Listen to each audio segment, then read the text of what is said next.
ilaahay naxariistii janna ka waraabiye waxa maanta aasqaran loogu sameeyay magaalada Jigjiga ee dowlad deegaanka Soomaalida Itoobiya Abwaan Maxamuud Cabdilaahi Ciise Sangu waxaana aasqaasi qaran ka soo qayb galay madaxweynaha dowlad deegaanka Soomaalida Itoobiya Mustafa Maxamed Cagjar iyo sidoo kale wafdi ka socda xukuumadda Jamhuuriyadda Soomaaliland oo hogaaminayo wasiirka wasaaradda warfaafinta dhaqanka iyo wacyigelinta Jamhuuriyadda Soomaaliland Maxamed Muuse Diiriye iyo wasiirka wasaaradda horumarinta Soomaaliland Saleebaan Cali Koore agaasimaha shaqada iyo arrimaha bulshada Soomaaliland cuqaal salaadiin ismo waxgarad iyo kumanaan shacab oo ka soo kala kicitimay dhulka ay Soomaalidu degto isla goobtan aaska qaran loogu sameeyay abwaanka iyaguna waxa goobjoog ka ahaa abwaano tiro badan waxaana dhammaan mas'uuliyiinta halkaasi ka hadlay ay tacsi tirayeen u direen ehelada qaraabada iyo shacabka Soomaaliyeed ee uu ka baxay Abwaan Maxamuud Cabdilaahi Ciise Sangu waxaana shacabkaasi ka sheekeeyeen taariikhdii sifii wanaagsan ee uu lahaa Abwaan Sangu ugu horeyn waxa halkaasi ka hadlay madaxweynaha dowlad deegaanka Soomaalida Itoobiya Mustafa Maxamed Cagjar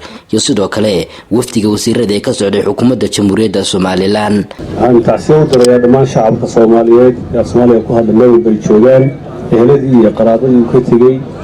Abwaan Maxamuud Cabdilaahi Ciise Sangu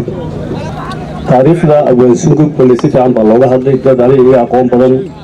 ayaa ka hadlay oo sheegay wax muran kuma jiro inuu ahaa qof halgamaa ah waan mooyay shacabkiisii u dareensanayay dhibaato ku jiraan qof aan ka danaysanin inuu ahaa wax shaki kuma jiro liberation icon inuu ahaa qof halgamaa ah oo xorriyadda dadkiisa u dagaalamay uu la soo faray fariin aanu tacsi gaarsiino madaxweynaha Jamhuuriyadda Soomaaliland mudane Muuse Biixi Cabdi inaanu fariin deegaanka Itoobiya aanu soo gaarsiino fariintaas oo ah tacsida haliyeyga gabyaaga siyaasiga filosofarka ummadda af Soomaaliya ku hadasho wax badan u qabtay ummadaha af Soomaaliya ku hadla meel kastoo ay joogto waxaanu leenahay ilaahay baa inuu kala abuuray dhulka waxayna ka dhaxeeyaan waa jiraan waxaynu kala leenahayna waa jiraan waxayna ka dhaxeeya waxa ka mid ah Sangu oo kale af Soomaaliga oo kale taariikhda kale waxaynu kala leenahay oo xuduudana waa jiraan iyadana aynu isku ixtiraamno waxayna ka dhaxeeyaan isku ixtiraamno waxaynu u kala duwanahay isku ixtiraamno garudooda shaaniga waxba ay dheer isu mandaariya ilaahay siiyo ummadda ku sheegi karo wuxuu ahaa ku soo barbaray dhallinyaronimadiisii ilaa maanta inuu suugaanta afka Soomaaliga soo saaro wax badanna laga reebi doono aqoonsanaa waa kii rag badan yahay buugiisi waa naqaaqay waa sameeyay waa shay dhammaan bay lahay sidii siiyo gaar ahaan qoyskii xiliyadii qaraabadii uu ka baxay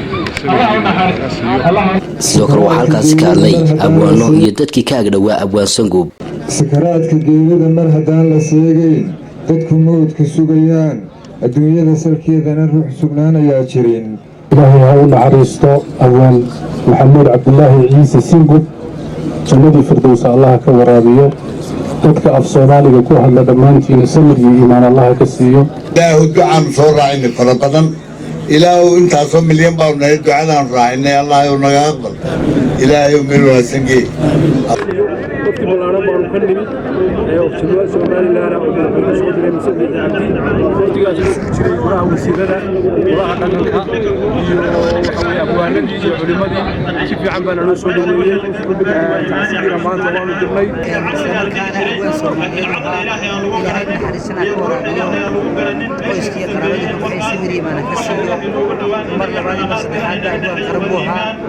abwaan Soomaaliyeed buu ahaa raacinayaa qoyskii qaraabadii gaar ahaan labadii maamo iyo caruurtiisii waxaan leenahay samiriya Allah idinka siisaa subhanahu wa ta'ala intaasoo ummada oo isugu timi inuu ergadooda u aqbalo qofka intaasoo qof ku tukatay intaasoo qof u ducaynayso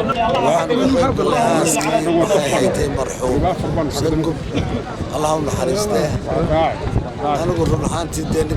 ويلا حاجي تلفزيون كقرن كصومالي لان دولة ديجان كصومالي دي إثيوبيا.